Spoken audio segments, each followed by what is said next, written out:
Hey welcome back to Amresh class. यह video class 10th NCERT math का chapter 5 का introduction video है। इस वीडियो में हम लोग चैप्टर 5 अर्थमेटिक प्रोग्रेशन स्टार्ट कर रहे हैं। स्टार्ट करने से पहले एक्सरसाइज को बनाने से पहले हम लोग अर्थमेटिक प्रोग्रेशन किसे कहते हैं उसको समझेंगे, और अर्थमेटिक प्रोग्रेशन में कुछ वर्ड्स है उसके वर्ड्स के मीनिंग को समझेंगे, और अर्थमेटिक प्रोग्रेशन के क्वेश्चनों को सॉल्व करने के लिए जितने सारे फार्मूले यूज होते हैं वो सारे फार्मूलों को भी हम लोग कवर करने वाले हैं। ये जो वीडियो है आप लोगों के लिए बहुत ज़्यादा इंपॉर्टेंट वीडियो है, क्योंकि चैप्टर 5 अर्थमेटिक प्रोग्रेशन जो है यह चैप्टर मार्क्स स्कोरिंग चैप्टर है, ठीक है ना। तो इसमें अगर थोड़ा सा दिमाग लगाते हैं तो आप अच्छे खासे नंबर स्कोर कर सकते हैं, ठीक है। तो इस वीडियो को आप लोग लास्ट तक देखें। तो ये स्टार्ट करते हैं अर्थमेटिक प्रोग्रेशन। ध्यान दीजिए, अर्थमेटिक प्रोग्रेशन को आप एपी भी लिख सकते हैं, यानी शॉर्ट फॉर्म में एपी, यानी एपी शॉर्ट फॉर्म में लिख सकते हैं। अर्थमेटिक प्रोग्रेशन को शॉर्ट फॉर्म में एपी भी लिख सकते हैं, ठीक है, बोल सकते हैं। तो ध्यान दीजिए, एपी को समझने से पहले यानी अर्थमेटिक प्रोग्रेशन को समझने से पहले हम लोग सीक्वेंस एक वर्ड्स है उसको समझेंगे, ठीक है। तो ध्यान दीजिए, सीक्वेंस के डिफिनेशन यहाँ पर मैं ऑलरेडी मेंशन कर रखा हूँ। Some numbers arranged in a definite order according to a definite rule are said to form a sequence. ध्यान दीजिए, हम लोग को क्वेश्चन में दिया रहेगा, जब क्वेश्चन को सॉल्व करेंगे तो हम लोगों को नंबर का लिस्ट दिया रहेगा, है ना, नंबर का सीरीज दिया रहेगा, और उसमें हम लोग को चेक करना होता है कि यह अर्थमेटिक प्रोग्रेशन है या नहीं है, ठीक है। तो ध्यान दीजिए, मैं काउंटिंग के नंबर्स को यहाँ पर ऑलरेडी मेंशन कर रखा हूँ। ये आपका अर्थमेटिक प्रोग्रेशन है। कैसे है इसको हम लोग समझेंगे। ध्यान दीजिए, जो भी नंबर आपको गिवन रहता है वो फर्स्ट जो लिखा रहता है ना उसको हम लोग क्या कहते हैं, फर्स्ट टर्म कहते हैं। क्या कहते हैं, फर्स्ट टर्म। उसके बाद सेकेंड टर्म्स, ये थर्ड टर्म्स, ये फोर्थ टर्म्स, फिफ्थ टर्म्स, ये सिक्स्थ टर्म्स और सेवन्थ टर्म्स। इसी तरह आपका टर्म लिखा रहेगा, ठीक है। तो ध्यान दीजिए, इसका डेफिनिट रूल क्या है या इसमें किस पैटर्न पर है इसको चेक करने के लिए आपको करना क्या होगा, यानी फर्स्ट टर्म से सेकेंड टर्म्स को माइनस करना होता है। फर्स्ट टर्म से सेकेंड टर्म्स को माइनस करना होता है। तो ध्यान दीजिए, फर्स्ट टर्म में 1 है, 1 को अगर 2 से माइनस करते हैं तो हमें क्या मिलेगा, 1 मिलेगा, ठीक है। तो यहाँ पर आपको डिफरेंस क्या मिला, ये दोनों नंबर्स के बीच 1, समझ में आ रहा है। उसके बाद ध्यान दीजिए 2 को अब इसके बाद आगे चेक करेंगे, 2 को 3 से हम लोग माइनस करेंगे तो क्या मिलेगा, 1 ही मिलेगा। उसके बाद फिर आगे चेक करते हैं, 3 को 4 से माइनस करते हैं तो हमें क्या मिलेगा, 1 मिलेगा। यानी 4 को 5 में से माइनस करेंगे तो 1 मिलेगा। 5 को 6 से माइनस करते हैं 1, और 6 से 7 को माइनस करते हैं 1। अब आगे के भी नंबर आप इस तरह से फाइंड कर सकते हैं, ठीक है। तो ध्यान दीजिए, यहाँ पर देखिए यहाँ भी 1 1 1 यानी सेम नंबर मिल रहा है। आपको क्या मिल रहा है, सेम नंबर मिल रहा है। तो ये सेम नंबर मिल रहा है तो ए का हो जाएगा आपका कॉमन डिफरेंस हो जाएगा। यानी सेम नंबर मिल रहा है ना, तो ये जो नंबर है कॉमन डिफरेंस हो जाएगा, और ये जो नंबर सीरीज दिया है ना ये आपका हो जाएगा अर्थमेटिक प्रोग्रेशन हो जाएगा। यानी ये नंबर जो होगा एपी में है, समझ में आया ना, एपी में है। क्यों, क्योंकि ध्यान दीजिए यहाँ पर सेम कॉमन डिफरेंस मिल रहा है। कॉमन डिफरेंस क्या हुआ कि सेम नंबर है ना, इसलिए कॉमन डिफरेंस हो गया। तो ध्यान दीजिए, कॉमन डिफरेंस को हम लोग डी से सूचित करते हैं। किससे सूचित करते हैं, डी से, यानी डोनेट किसे करते हैं, डी से। तो कॉमन डिफरेंस, ठीक है। अब ध्यान दीजिए, इसका रूल भी है a2 - a1, यानी ध्यान दीजिए फर्स्ट टर्म को आप a1 कहते हैं, है ना, फर्स्ट टर्म को a1 कहते हैं, ठीक है। और a भी कह सकते हैं आप, a1 या a भी कह सकते हैं, है ना।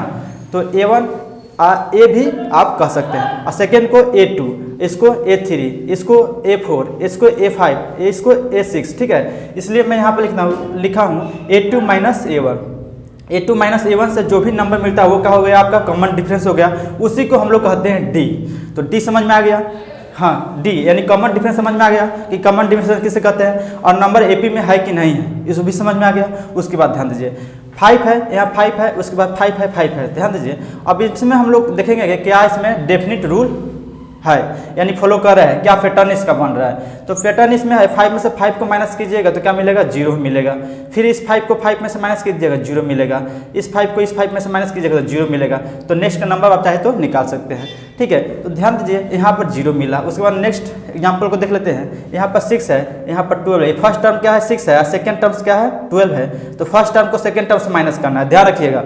फर्स्ट टर्म को सेकेंड टर्म से माइनस करेंगे तो क्या मिलेगा, यहाँ पर 6 मिलेगा। फिर 12 को 18 से माइनस करेंगे तो क्या मिलेगा, 6 मिलेगा। और 18 को 24 से माइनस करेंगे तो क्या मिलेगा, 6 मिलेगा। यहाँ भी हमें कॉमन डिफरेंस का मिल रहा है, सेम मिल रहा है। तो ये हो गया आपका कॉमन डिफरेंस। उसके बाद ध्यान दीजिए, यहाँ पर दे रहा है एग्जाम्पल 4 में, देखिए यहाँ पर 100 है, 170 है, यानी फर्स्ट टर्म ये है। उसके बाद सेकेंड टर्म्स, थर्ड टर्म्स और 4 टर्म्स है, ठीक है। तो ध्यान दीजिए आपको फर्स्ट टर्म को सेकेंड टर्म से माइनस करना है। तो इसका रूल क्या होता है, फर्स्ट A2 माइनस A1, तो आपका A2 ही है, A2 है ना, A2 है, I का है A1 है, ठीक है।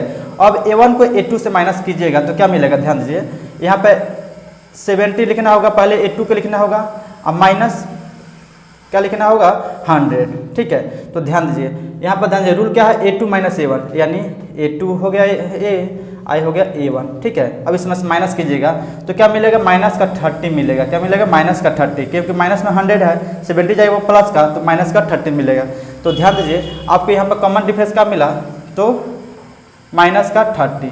अब ध्यान दीजिए 70 से माइनस को 17 को 14 से माइनस कीजिएगा तो यहाँ भी आपको मिलेगा माइनस का 30।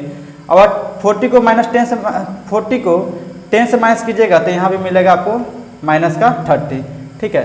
तो ये आपका नंबर मिला माइनस माइनस माइनस का, यानी माइनस 30 माइनस 30 माइनस 30। तो यहाँ भी एक डेफिनिट रूल फॉलो हो रहा है, ठीक है। तो ये भी क्या है, सीक्वेंस में है, यानी सीक्वेंस में है तो इसको आप कह सकते हैं कि अरिथमेटिक प्रोग्रेशन यानी AP है, ठीक है।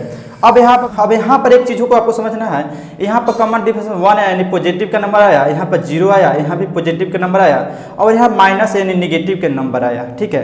तो आपका कॉमन डिफरेंस यानी D क्या हो सकते हैं, तो ध्यान दीजिए पॉजिटिव, निगेटिव और 0 भी हो सकते हैं, ठीक है, 0 भी हो सकते हैं, है ना।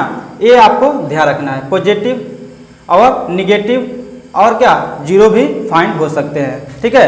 तो आपको पता चल गया कि D क्या हो सकते हैं, ध्यान दीजिए माइनस भी हो सकते हैं, प्लस भी हो सकते हैं और 0 भी हो सकते हैं, ठीक है। ये चीज़ों को आपको ध्यान रखना है, ठीक है। तो डिफरेंस आप 3 कैटेगरी में मिल सकता है, माइनस प्लस 0 और फ्रैक्शन में मिल सकते हैं, ठीक है। तो ये चीज़ों को ध्यान देना है। तो ये आपका क्या हुआ, आप अभी समझ चुके हैं कि अरिथमेटिक प्रोग्रेशन किससे कहते हैं। तो इस तरह से आपको कॉमन डिफरेंस देखना है और आप कॉमन डिफरेंस निकाल सकते हैं। किसी भी नंबर सीरीज दिया रहेगा, नंबर लिस्ट दिया रहेगा, आप उसको बता सकते हैं कि ये अरिथमेटिक प्रोग्रेशन है या नहीं है। अगर कॉमन सेम नहीं आता है ना, 0 0 नहीं आएगा, कॉमन सेम नहीं आ रहा है, अलग अलग नंबर आएगा, है ना, तो बहुत डिफरेंस नंबर आएगा, है ना, तो वो अरिथमेटिक प्रोग्रेशन नहीं है, ठीक है। तो ध्यान दीजिए, उसके बाद ध्यान दीजिए A को तो मैं बता दिया फर्स्ट टर्म होता है, तो A का मतलब क्या होता है, फर्स्ट टर्म, ठीक है। अब ध्यान दीजिए जो भी आपका नंबर सीरीज दिया रहेगा ना या नंबर लिस्ट दिया रहेगा, वह जनरल फॉर्म उसका क्या होता है, उसका जनरल फॉर्म क्या होता है, A plus D, A plus 2D, A plus 3D, A plus 4D, ये जनरल फॉर्म है, ठीक है ना।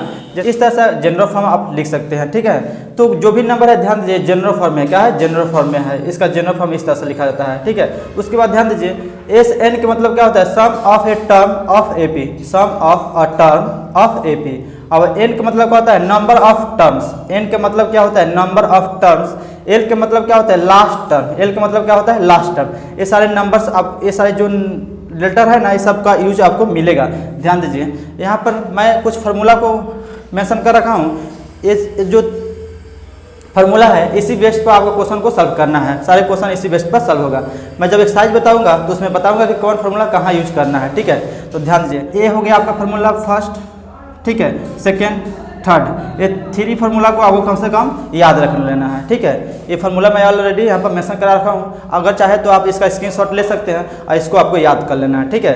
तो ये सारे कॉमन चीज़ों पर आपको ध्यान देना है। अगर ये सारी चीज़ों पर आप ध्यान देते हैं तो आपको मैथ, अरिथमेटिक प्रोग्रेशन का मैथ सॉल्व करने में कोई प्रकार के परेशानियाँ नहीं होने वाली है, ठीक है। अगर इसमें कहीं डाउट हो तो कमेंट सेक्शन में कमेंट कर सकते हैं। वीडियो अच्छा लगे तो लाइक करना ना भूलें। Thank you.